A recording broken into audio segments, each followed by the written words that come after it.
guys, welcome back to World Mechanics. Thank you guys for watching and subscribing to the channel. If you guys have a Jeep Cherokee, guys, Jeep Compass or Jeep Renegade with a 2.4 multi-air engine, guys, stay with us and we'll show you how to remove and replace your Serpentine Belt, what needs to be done.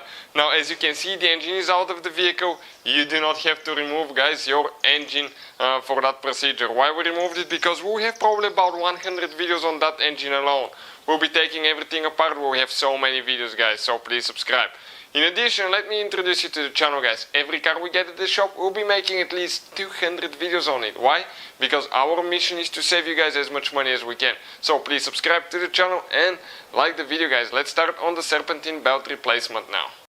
This is a Dodge, Jeep and Chrysler engine, guys, and they use it on so many vehicles you can find in Dodge, Jeep and Chrysler and even Fiat vehicles as well. Now, with the engine out of the car, we can show you how to remove the belt and all that stuff. Otherwise, it's practically impossible, guys, to show you all the details. Check it out. This is your Serpentine Belt.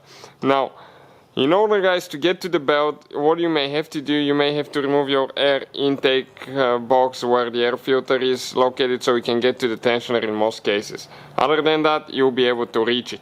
Now, you can see what we have here. Water pump, alternator, AC compressor, crankshaft pulley, idle pulley, and that's the tensioner pulley.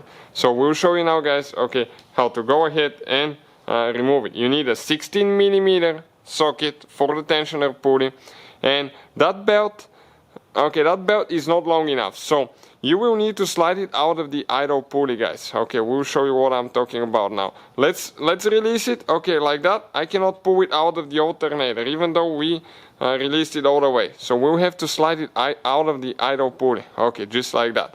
And from that point on, you can go ahead and remove it.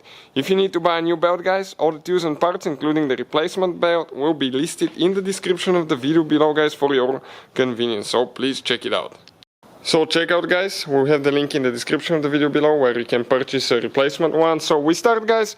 Okay, we're going to start on the crankshaft pulley now. Okay, right here. We start with the crankshaft pulley.